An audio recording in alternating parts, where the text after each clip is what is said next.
Logical evening, everyone. So just handful of days to go for CLAT. So wonderfully, we'll just start with our legal reasoning VMTC 2272, and we'll discuss it. My God, Jayesh Verma is in haste. Let him be. All right. Now I'll start this session telling you all that what would matter now is what is your approach on the D-Day. What would matter now is the way you think you are on the D-Day.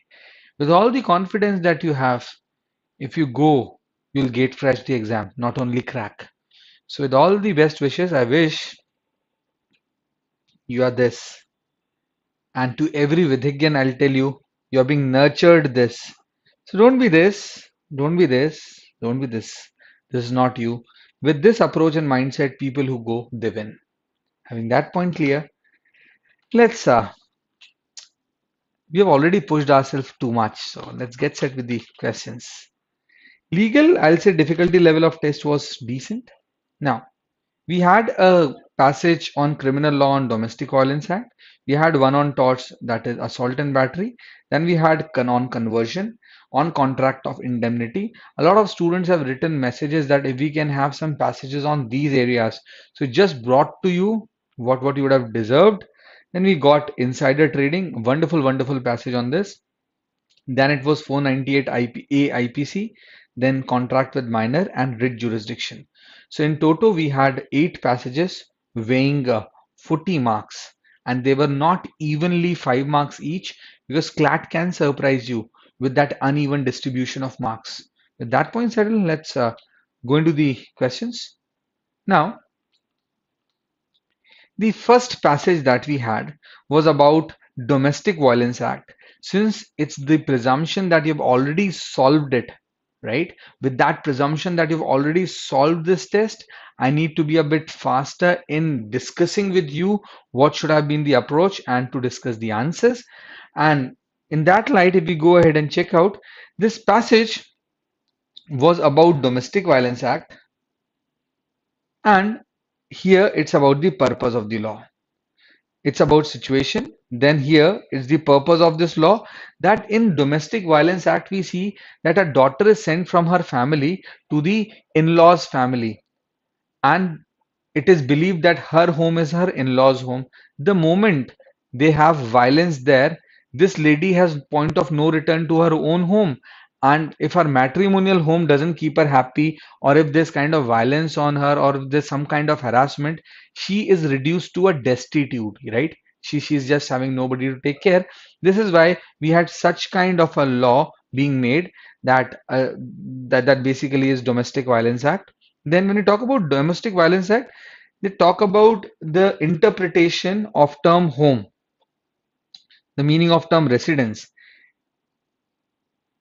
There was a judgment that was having an adverse opinion, and later in the latest judgment, that is Satish Chandra Ahuja versus Neha Ahuja, the Supreme Court has given a wider interpretation, and they have given a judgment that is in favor of women, stating that the meaning of term residence means the residence where they were living, no matter in whose name it is. So on in this light, when we see, the passage was simple, having some principles of law, no great exceptions there, and a simple passage where good scoring can be done. So if you've already read it, I think there is no point we should be discussing it.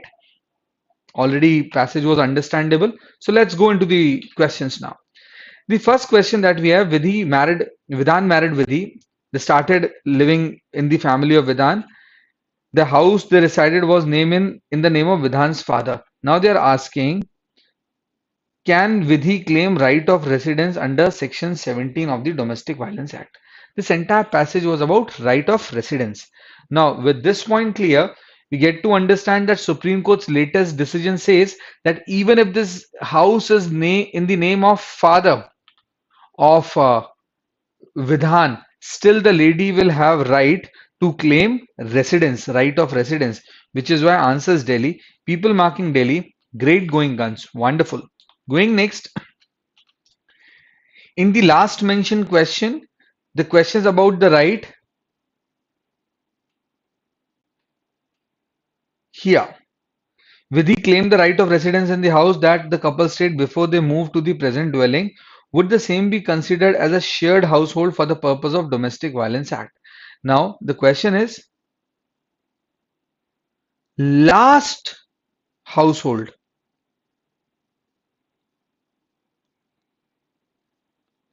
This is considered as the residence. Now, in this case, they stayed there before they moved. The moment they moved, it would not be considered. The simple answer to the question is B, Bombay. People marking Bombay is absolutely right.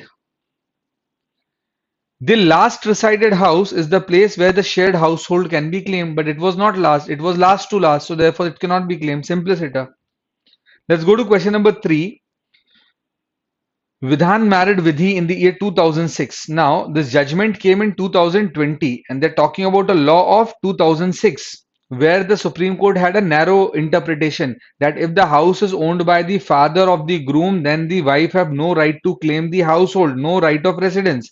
Now, the question is, this entire story is written.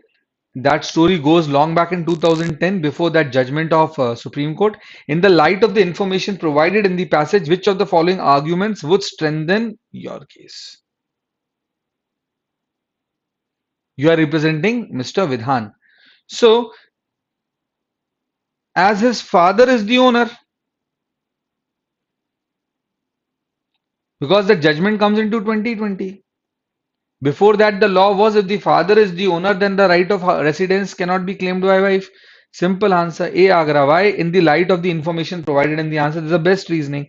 She acted malafide, extraneous. I'm not discussing extraneous options even if they're not close. Is not comfortable, again extraneous. Has faced no abuse, nothing doing, not provided in the passage. The answer is very simple. It's A, Agra. Having this point settled, let's go to question number 4. Why does the Domestic Violence Act 2005 provide for a right of residence to wife? Now it's about the objective of the law. So when we talk about the objective of the law in the said case, both A and B, they are provided as object for the law, conferring legitimacy upon the children and providing them right to property or something, nothing doing. This is extraneous, not provided in the passage. Therefore, answer is D, Delhi. People marking Delhi, great going guns. Now, after question number 4, let's go to question number 5. Which of the following statements can be inferred from the information provided in the passage? Now they're asking about simple inferences which can be drawn. The idea is simple, that the residents are not limited to the situation where shared household was joint family property or belong. Correct. This can be inferred. Only the last household of the parties resided is in can be considered as a shared household. Yes. So answer is C, Calcutta. With this point settled, I think it's good to go ahead. Let's go into the next passage. Before we start about assault and battery, I wish there's no doubts in the minds of student while dealing with assault, battery, and false imprisonment. Understand their intentional thoughts. Whenever you put someone under the fear of imminent threat, that some bodily injury would be caused to that person, so that reasonable apprehension, that reasonable fear is called assault under the law of torts. It's called assault. But the moment you use some bodily force against a person, that becomes battery. So when we talk about assault and battery, they are intentional torts. Intention is required. But what is assault? That a person is in position to cause harm and there is a reasonable apprehension that he's going to cause harm. So reasonable apprehension of battery can be assault. That means when we talk about this word called assault, it means reasonable apprehension of causing some physical, using some physical force against another person, which is having no lawful justification. That is assault. To the contrary, when we talk about the meaning of word battery, it means actual use of physical force against a person. So when you use that, that is known as battery. So these are two things. Third, false imprisonment.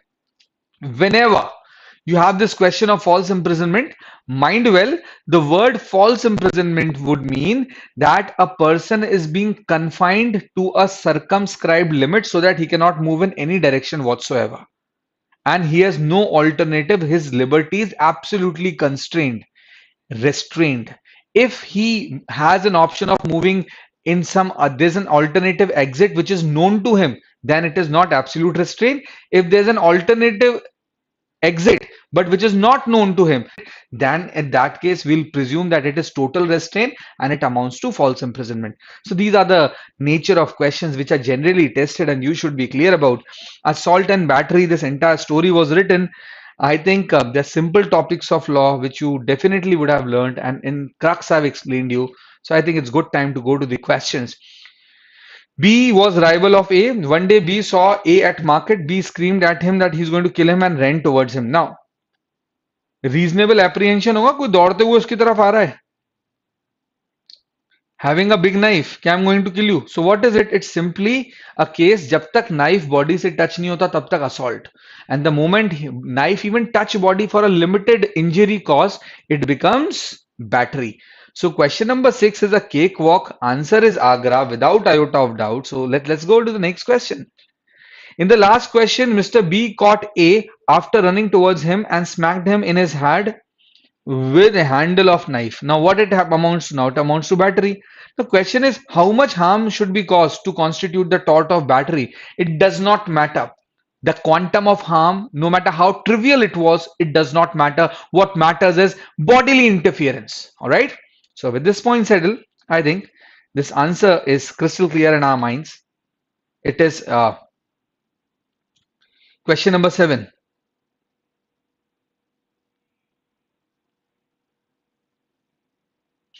It is assault and then it is followed by battery. So that is simple. Assault followed by battery and battery followed by assault. ऐसे दो options दिए हुए थे. Battery would never be followed by assault. मतलब आपको मारने के बाद दोबारा कोई गन पॉइंट पे रखे तो पहले बैटरी की फिर assault क्या? Usually ऐसा होता नहीं है. Usually what happens? Somebody puts you to gun point, assault, fires bullet, battery. I'm having a gesture, I'm going to hit you, assault. I hit you, battery. So that's the difference. All right, having that point settled, in the facts of the last question, assume that after E was hit by B, A punched him in the face in order to protect himself. Now, use of unlawful force. अगर unlawful force use किया है, use of unlawful force without lawful justification. There is no justification and you have used such force. In that case, we say it amounts to battery, but here it is the case of self-defense. And if the case is of self-defense, then we can safely assume one thing. And that safe assumption in this case is going to be Mr. A has not committed battery because there was a lawful justification. People marking B, they're good.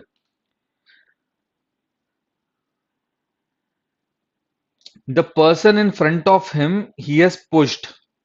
No matter how slight is the harm, it amounts to battery. End of story.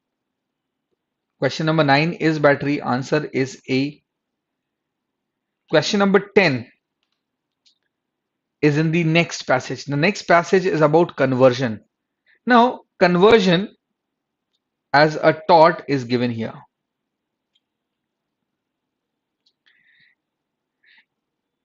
Willful interference without lawful justification in the manner which is inconsistent with the right of another, where another person is deprived of use and possession of his property. Chattel means property. That is called conversion. Now, they've explained what conversion is. They've explained that there are certain case laws about how conversion works. This was held in so and so case, and pledging and vagara vagara, this was given. So I think simple passage. Conversion is a passage where a lot of students are requesting a conversion pe ek passage aa jaye, so it has come now. So let's go to the questions. There's a car dealer of luxury cars. He sold Ferrari cars and he'll remain. बहुत simple है. BBT car sells their Ferrari to Mr. T. Mr. T ने बोला कि I'll pay you half amount और car is in the name of BBT. तो owner यही है. He is not able to pay and say in 3 months. Remaining half पे कर देंगे. रिमेनिंग हाफ 3 मंथ्स में पे नहीं कर पाए और अब ये लोग इसको ढूंढ रहे थे तो ये भी नहीं मिल रहा था, कार भी नहीं मिल रही थी. आफ्टर 8 मंथ्स इन्हें ये कार मिली at some compound of car dealer. Here car parked. So the question is, they are still the owner of the car. The question is, will it amount to conversion? हाँ, T ने जिस car का वो owner था भी नहीं, इसके आधे पैसे दिए तो उस कार को अगर बेच दिया किसी दूसरे पर्सन को, so what he has committed is called tort of conversion, which is why answer to question number 10 of course is A. Everybody is right. If the questions are going right where you have no doubt, so we are going faster. Mr. K was having fun in the local park with his kids and was having a metal detector. Now, he found an ancient chain in the ground. It's a good question. Through the metal detector. Now, what happened? He found a chain, ancient chain. He was approached by local authorities. He says that I am the finder. Passage में लिखा हुआ था कि अगर finder of a good है तो he will have right over the property. कब तक? जब तक कि उसका ओरिजिनल ओनर नहीं आ जाए. और इसकी एक एक्सेप्शन दी हुई थी. इसकी एक्सेप्शन थी कि the person who has the property, उसके ऊपर का सामान और उस प्रॉपर्टी के अंदर का सामान उसी का होगा. इन this case it is a public park, right? Local park with his kids. He's into a local park. The question, if it is a public property, right, then whose claim is stronger? In this case, we can clearly make out the claim of state is stronger because the chain was found on property. Answer is A. If you want to see passage, the passage clearly mentions this. See, in regards to the finder, the law is that the finder of chattel who did not trespass is not trespasser acquires right to keep it against all but the true owner if the chattel is vagara vagara. But this right is subject to the superior right of an occupier of a building to retain chattels attached to the building, also chattels on or in it. So in this case, when you talk about park, by local authority, so they have the right and their rights are superior. So this was already provided in the passage. Let's go to question 12. A delivery boy gives fruits to Mr. F. उसने बोला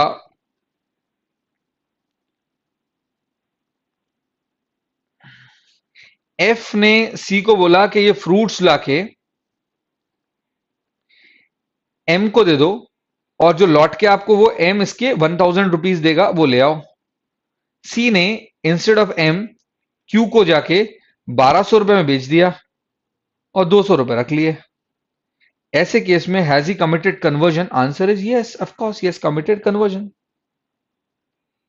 alright, so the answer to this question number 12 is of course C, Calcutta. We're just trying to go with the reasoning. If it's clear, then we'll go ahead. Now this is interesting. A person has stolen two 500 rupees note was stolen. Two 500 rupees के two notes a person have stolen. किसके note थे? Q के. किसने लिए? W ने. किसको दिए? E को. काय के लिए? कि वो राइस और व्हीट खरीद ले. W से E ने लेने से मना कर दिया तो W brings R. क्या R जाके E से ले ले?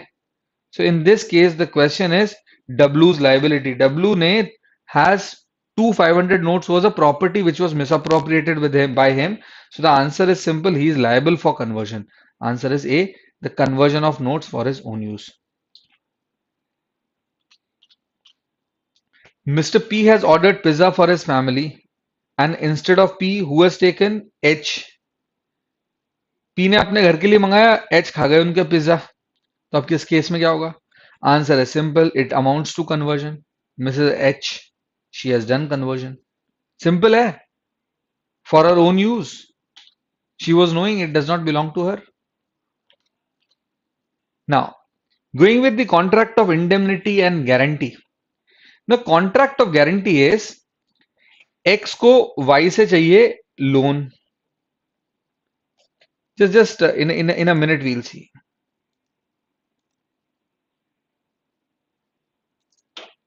Just see. X बैंक से चाहिए लोन ₹5 lakhs का. तो इस केस में जो बैंक उसे लोन दे रहा है वो तो हो गया क्रेडिटर. जो लोन ले रहा है एक्स वो हो गया डेटर. अब क्वेश्चन है, बैंक बोलता है 5 लाख के लोन लायक आदमी नहीं हो तुम. तुम्हें कोई ना कोई ऐसा पर्सन होना चाहिए जो बैंक को अश्योर करे कि in case you fail he will make good for it. तो ये अपने फ्रेंड के पास जाता है, बोलता है भाई के पास कि यार मेरी गारंटी ले ले, अगर मैं रीपे नहीं कर सकूं तू पे कर देना, ऐसा बोल दे. So in this case, Y becomes surety. These are the legal terms. And surety का Y X क्या है? Principal debtor. So this is what is the contract of guarantee, that a person says that he would make payments if the other person has defaulted to the creditor. To protect the interest of creditor, creditor says to the principal debtor that we'll require one surety in case you default, he's gonna pay. To the contrary, we have another concept of indemnity. That is simply a person indemnifies another person that for whatever loss you will be caused, I will make good for those less losses. जो तुम्हें नुकसान हो रहा है उसकी भरपाई हम कर देंगे. So this entire passage was just comparing indemnity and guarantee. So with this thing done in the passage, let's straight away go to the questions. A owes B 20 lakhs. A asks C to assure B that in case he fails to pay the amount owed by him, C will pay amount on A state. What is it looking like? It's simply a contract of guarantee. 15 is B Bombay. Going next. A and B enter into contract where A works as a shopkeeper and earns as much as he can and B guarantees A that he'll pay the deficit amount. अब क्या बोल रहा है कि तुम मेहनत करो और 10,000 से कम जितना भी कमाओगे उतना मैं तुम्हें दूंगा. He earned 8,000. Now 2,000 is the amount that another person will indemnify him. So it is simply a contract of indemnity that if there's some loss being caused to you, I'll make good for those loss. Answer is A, Agra. Going to question number 17. A and B entered into a contract that A will protect B. A will protect from loss and make good for B's loss in case a loss occurs in his business. B sells some good to G amounting to rupees 1 lakh, which resulted in huge loss. B were declared bankrupt. About bankrupt, the passage was silent, so it's an external information coming in the question which is not to be used. B use A for the amount. Decide. Now, in this question, it is very clearly, simply visible कि indemnify किया था. Business चालू करो, business में कभी नुकसान हो गया तो मैं भर दूंगा, अब नुकसान हो गया तो भरना पड़ेगा. It's a contract of indemnity. Some students have written requested that we want questions on this area, so you take on these areas.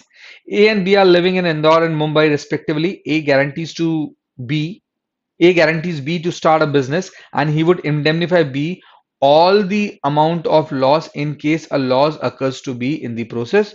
One day, lightning strikes. Now, when you read the passage well, they say that India में जो indemnity है, it is only in the case of human caused issues, and in UK it includes human and natural calamities, including natural calamities. Now here in this case it is India, and in India the question is that the loss was being caused because of lightning, which is not a human element, and Indian indemnity is covering only the human element. So had the question been that they people are living in UK, what would be the law? In that case, they will be indemnified. But in this case, when we talk about, because it is beyond human agency, they're not liable, and this is provided in the passage. Answer is Delhi.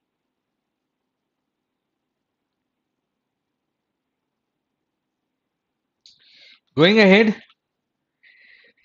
Mr. X advances a loan of 25,000 to Mr. Y and Z, promise that in the case Mr. Y fails to repay the loan, then he'll repay the same. It is prima facie looking the contract of guarantee. In the light of the information provided, determine the most appropriate legal position. कौन क्या होगा? जो उधार दे रहा है creditor, जो उधार ले रहा है principal debtor, जो उसकी surety दे रहा है कि ये अगर default करता है तो मैं pay करूंगा, वो surety. In this slide, question number 19 is a simple cakewalk. Answer is C, Calcutta. X, creditor. Y, principal debtor. Z, surety. Next passage is about insider trading. The first, you must understand what does this word insider trading mean. Insider trading mean that, please understand, कभी कभी ये सारा कहानी सेबी का है. SEBI आने से पहले there was a lot of rigging going about stocks and everybody talks about Harshad Mehta, so I'll not go into that thing. Insider trading simply means कभी कभी कंपनी के डायरेक्टर्स को, प्रमोटर्स को, एम्प्लॉइज को कुछ प्राइस सेंसिटिव इंफॉर्मेशन पहले से होती है और उस प्राइस सेंसिटिव इंफॉर्मेशन के यूज करके, क्योंकि उन्हें पहले से मालूम है, क्यों? क्योंकि अभी तक ये इंफॉर्मेशन पब्लिश नहीं हुई, तो कभी कभी कंपनी के जो इनसाइडर्स हैं, which includes promoters, employees, directors वगैरह वगैरह, ये इनसाइडर्स के पास अनपब्लिश्ड प्राइस सेंसिटिव इंफॉर्मेशन है। वो उस इंफॉर्मेशन को खुद यूज करते हैं या किसी और से यूज कराते हैं, और ऐसे यूज करने के कारण, वो अनपब्लिश्ड इंफॉर्मेशन के कारण स्टॉक्स में इन्वेस्ट करते हैं, शेयर्स में इन्वेस्ट करते हैं और उससे प्रॉफिट बना लेते हैं। क्योंकि जैसे ही वो न्यूज जाएगी, पीपल विल स्टार्ट बाइंग, इन्हें पहले से पता था, इन्हें पहले खरीद लिया। So this amounts to a wrong, that is called insider trading. And वहां पे insider, unpublished price sensitive information, उसके बारे में सारी ये कहानी दी हुई है। Objective and purpose, so on so forth. Important क्या है? Shareholders. एक पर्सन के पास पहले ही अनपब्लिश्ड प्राइस सेंसिटिव इंफॉर्मेशन है, वो उसको अब्यूज करके he tries to take be in advantageous position, so that is called insider trading. Simple है, कोई इशू नहीं है ना। लेट्स सी दी पैसेज यही था, सेबी की गाइडलाइंस वगैरह दी हुई हैं ना। लुक एट ये वाले पैसेज को, if you were looking as in Vidhigya, we go with intersectional sequencing and other things, we get to see the length of the question. My God, I would have tried to do it, later, but somebody was trying to attempt it early. Don't know. So looking at question number 20, when we are in the solving mode, now there was a price sensitive information वगैरह वगैरह कि merger होने वाला है, merger होने वाला है, और मर्जर नहीं हुआ। मर्जर एक प्राइस सेंसिटिव इंफॉर्मेशन थी, वो प्राइस सेंसिटिव इंफॉर्मेशन एक इनसाइडर ने दूसरे को बताई, उसने उससे पैसा कमाना चाहा, लेकिन वो money never came. Why? Because no benefit was accrued by buying the shares. Price sensitive information तो थी, but people have never bought. So in this case, since Tanu did not benefit from buying the shares post receiving the information, it does not amount to insider trading. Insider trading का जो prerequisite है, that is not being satisfied. Going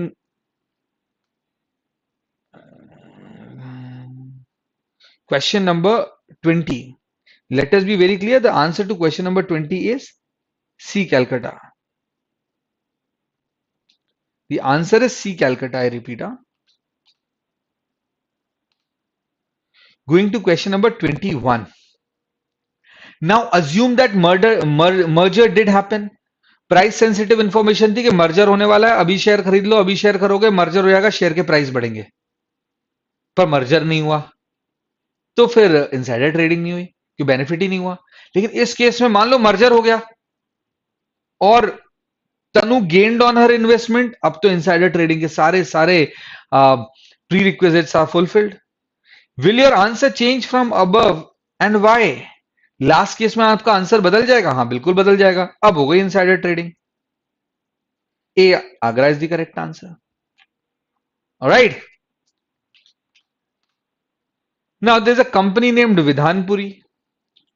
Now this company had a person who was managing everything called Laksh Bharti Mittal. He was the least trusted employee. And finally what happened? He was being kicked out. To revenge, what did he do? He joined the rival called Yash Bank, who took the advantage of this information and themselves started a business of manufacturing and selling cement before Vidhanpuri and earned huge profits. One employee leaving a company and joining another employee. One employee leaving company and joining another company, right? The question is whether there was an unpublished price sensitive information. Yes, maybe. But what is insider trading? कि मुझे मालूम है कि अब उस company के share बढ़ने वाले, ऐसी अनपब्लिश्ड प्राइस सेंसिटिव इंफॉर्मेशन मेरे पास है और मैं उसके शेयर्स में इन्वेस्ट कर दूं। यहां तो उल्टा ही हुआ, विधानपुरी के कॉम्पिटिटर ने वो बिजनेस स्टार्ट कर दिया। So the starting of that business based on the information given to him by one of the ex employees of the rival company does not amount to insider trading. It may be wrong, it is unethically very wrong, it is ethically very wrong, it may be legally wrong in some other provisions, it may be breach of contract, but in this case the question is, will it amount to insider trading? For insider trading, stocks being bought, securities, shares being bought is a condition precedent which did not happen, which is why the answer to question number 22 is yes. What is yes? Can Laksh Bharti Mittal be insider? He is insider, 100% insider. But the question is, जो हमारे अगले question में बात आएगी, क्या ये insider trading है? ये इनसाइडर ट्रेडिंग नहीं है. The next question you look, can this be termed as insider trading? No, it cannot be termed as insider trading. Why? Because investment was made and a parallel business was started. It wasn't invested into the securities. All right, which is the answer simple. D Delhi, no brainers. Reasoning समझ में आई 23 की everybody? 23 reasoning, did you understand well? Oh, great going. Good Muskan, good Yogendra. Question number 24. Suppose that Lakshya Bharti is not fired. While working there, he informs his friend Vidhi that at Yesh Bank about Vidhanpuri's new business. Vidhi immediately invests in Vidhanpuri. After one day, Vidhanpuri makes an information public. Now, when the cement manufacturing business starts, the company earns a lot of profit and its share prices rises. Vidhi also earns a huge profit in this. Will it amount to insider trading? Question number 24. Answer is, all the ingredients are made out. An insider. Who's that insider? That insider is Laksh Bharti Mittal, giving a price sensitive unpublished information to the friend. And what is finally happening? The thing which is happening is that in this particular case, right? In this particular case, what did finally happen? That using that price sensitive information, Vidhi made some investment into the stocks and securities of that company and she was benefited out of it. So it amounts to the insider trading ingredients is made. Will it amount to? Yes. Question number 24. What is it? A. Passage 6 is about 498A. Now 498A is cruelty by husband or his relatives. Now, how is it? A willful conduct by husband or relatives to drive women to commit suicide or to cause her grave injury or danger to life, limb, or health. Under this, health includes physical and mental health of the women. Harassment of women with a view to coerce her to give any unlawful demand for any property, valuable security. The provision covers coercions imposed on the person related to women to meet the same unlawful demands of the husband or relatives. Then there are two judgments, State of Punjab versus Daljit Singh, and there's another judgment, B.S. Joshi versus State of Haryana. Now, based on the interpretation of 498A in these two judgments, there have been some questions. Let's understand because you already read. So I just repeat the passage. I keep reading. I'll be wasting your time, and with just few days left for your exam, that wouldn't be justice. So let's go into the questions. Anuj married Geeta in 2008. In 2013, due to financial constraint which they were suffering, Anuj started abusing and mentally torturing. Torturing is covered within cruelty. Consider the following statement and choose the correct option with respect to the liability. We are very correct. He is not liable is not a marriage demand. No.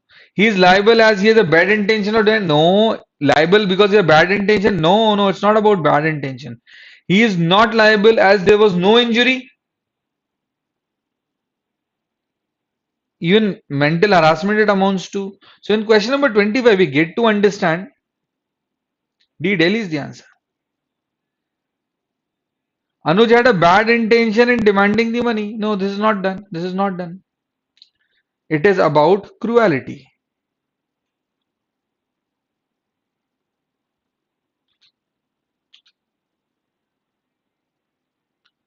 Wrongful demand by husband,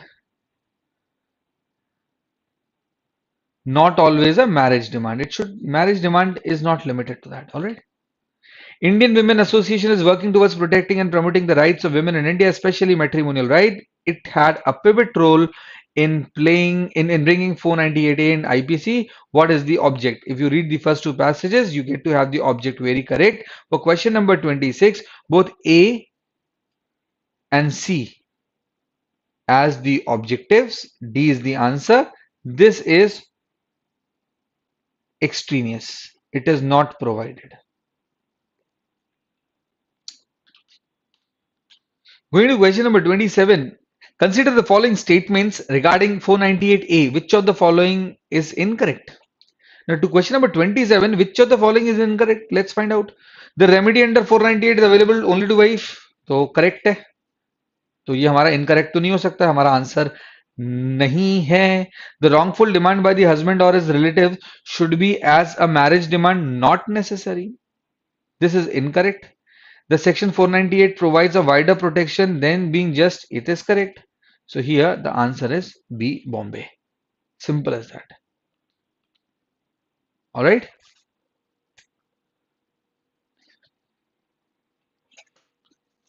Great.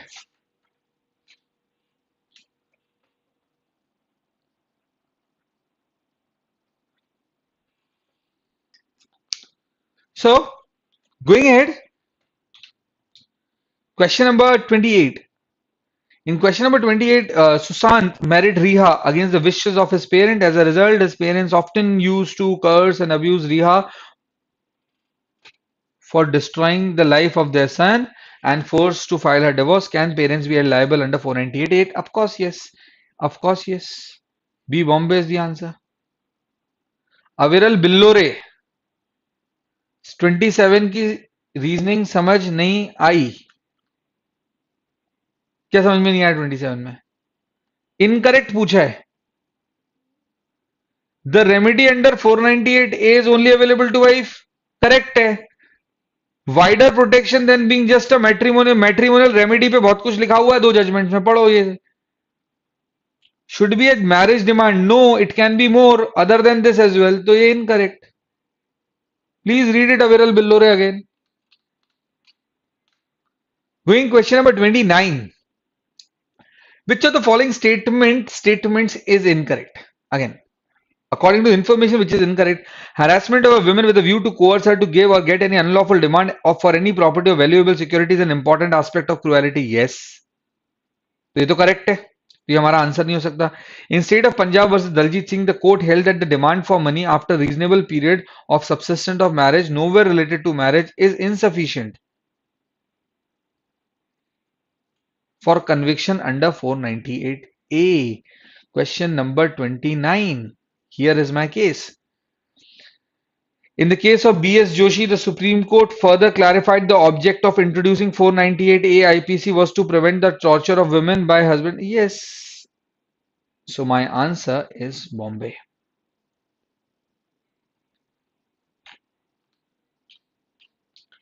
Which of the following statements is correct? Now, 498 is a newly inserted amendment just a decade ago. No. You read the first passage. No. 498A takes into account physical as well as mental health. Yes. The Criminal Law Amendment Act 1983 introduced chapter 20A to the answer is Criminal Procedure Code. ये थोड़ा सा factual mistake था, ध्यान नहीं दिया होगा आप लोगों ने. Here was the catch. So, which of the following is correct? Only B is correct. Some people would have marked C, they would have got confused with C, but read Indian Criminal Code is nothing. It's Code of Criminal Procedure which is given.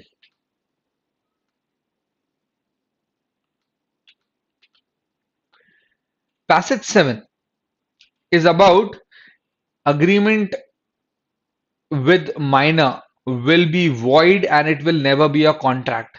But if it is for the benefit of minor, it can be enforced by the minor. That is the case of Mohri Bibi versus Dharmodas Ghosh. This entire story is given. Age of majority is given.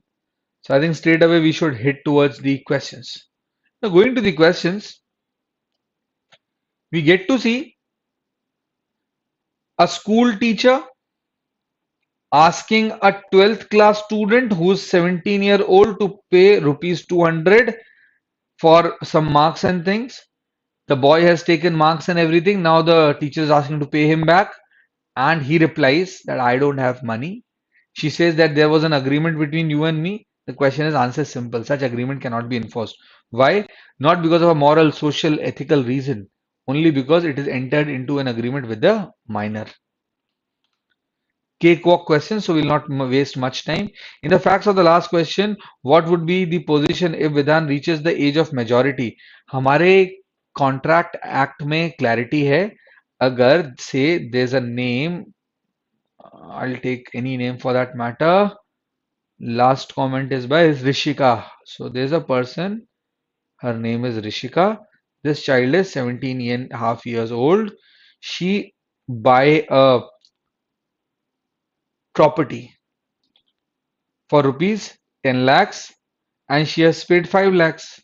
The question is, what about this entire transaction?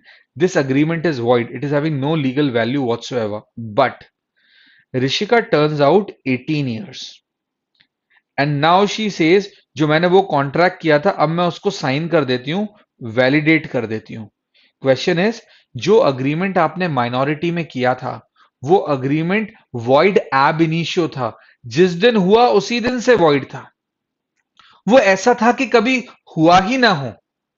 It had no legal sanctity whatsoever. मतलब एक agreement जो आपने minor के साथ किया है, minor भले ही उस अग्रीमेंट को मेजॉरिटी में आने के बाद रेटिफाई कर दे, साइन कर दे, अप्रूव कर दे, पर वो अग्रीमेंट अब भी वॉइड होगा. माइनर अगर नया अग्रीमेंट मेजॉरिटी में आने के बाद करता है तो वैसा अग्रीमेंट वैलिड है. But an old agreement which was entered into when the age was of minority can not be enforced. Which is why the answer to question number 32 is Vidhi cannot compel, of course. Right? Cannot be ratified. Ratify means to approve. All right. Now, question number 33. In the facts of the above question, what would be the position if the contract is executed in the presence of headmaster of the school and it is not deemed as an illegal activity too? अगर मान लिया जाए कि illegal नहीं भी है तो भी क्या होगा? Even if it is not illegal, it is entered into with a minor. And if it is entered into with minor, headmaster also cannot compel and the contract is void. Answer is B, Bombay. Going next, Vidhan is a property dealer engaged into business of property in question number 34. And we get to see that he enters into a transaction with Vidhi, who's minor. The property is already given to minor, and now the minor plays as well. Minor says that I'm not going to give you money. Now the question is, can that property dealer compel minor under contract to pay the money? That's the question number 34. Answer is that's not happening. Vidhan, the property dealer, cannot claim any money from Vidhi as he was aware that Vidhi was a minor at the time of entering into contract. Answer is simple. ठीक है? Simple है. In the facts of the above question, suppose that Vidhi tells her father about the proposal made by Vidhan. Vidhan is willing to include father as a legal guardian to the contract for the benefit of Vidhi. As a result, Vidhi's father enter into a contract as a legal guardian to Vidhi for the purchase of the plot. So now who are the parties? The party is not the property dealer and the minor. The parties are property dealer and the father. So there is no issue of minority, and if there is no issue of minority, then the contract is valid and both the parties are bound. In this case, Vidhan, in this case, question number 35 definitely can be compelled. Answers A. You need to understand the reasoning. We are not interested in just mugging up. We need to understand reasoning. All right. The last passage of the day was about writs under Article 32, under Article 226, and then about the writ of habeas corpus. And it was said that a person should be produced before the nearest magistrate within 24 hours of arrest and time taken to travel. And this can be, the writ can be filed by the relatives as well. This one. So this point settled, let's see the questions, the simple questions. Today we have been a bit faster, but you would have enjoyed questions, I believe. You have liked less, maybe. So, but I think just before exam, a quick recap of good topics and a decent mock with a decent level of difficulty, I think that was good. So in my opinion, it was a good mix. If you liked it, like it here. All right. Let's go to question number 36. Vidhan, who was acquitted of all the charges, was still detained in the prison for More than 2 years. What does it show? It shows illegal detention. Illegal detention. And if it is a case of illegal detention, मतलब क्या? Question number 36 में अगर illegal detention हुआ, then what is maintainable? The writ of habeas corpus is maintainable. Why? Because he's acquitted of the all the charges. Still, he's like thrown to the jail. Simple as that. 37. Vidhi's brother was illegally detained. We have already learned that when the person is detained, his family members can come out and they can, I repeat, the family members can come out and they can file the writ of habeas corpus. So the question to answer to question number 37 is no difficult. It is the fundamental right and Article 32 to 26 of the Constitution has been violated by the police. That is this 37. 38. Vidhan, who has collected 5 lakh rupees by pretending to be someone else online for an innocent people, he was arrested for 15 hours. 24 hours के beyond arrest हो, then the arrest is illegal. 15 hours is reasonable time. So question number 38, will the writ be accepted? No, because it's 15 hours, the writ would not be accepted. Answer is B, Bombay. Question number 39. Now I'm walking in pace with you, right? You're doing faster. Vidhan wanted to file a writ of habeas corpus for his father who has been detained by law enforcement. Do you think Vidhan has authority to file the same? Answer is yes, he can. Why? Because relatives are allowed.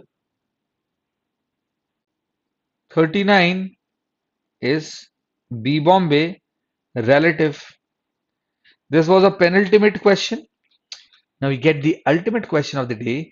Vidhi and Vidhan were going to the court as they were eyewitness of a high profile case. Their security was utmost important and therefore the police did not let them leave their house before the court hearing. They accused the police of illegally detaining them. Now this is not illegal detention. It has a lawful purpose. So such kind of detention is legal. No writ would be liable, maintainable in this case. Answer is Bombay. I think that is all. To everybody, all right, to everybody, a lot of hustle is done. This kind of a clatitude, if you take on the day of clat, I think great things could be done. It was wonderful being with you throughout with this Gladiator series. I think we mutually have shared some good, great time. I wish that you do great in CLAT. All the best. Stay happy, stay energetic, and yes, stay logical with Vidhigya, your best pal in CLAT preps. याद रखना, जीतना तो हमें ही है. All the best, everybody. Good night.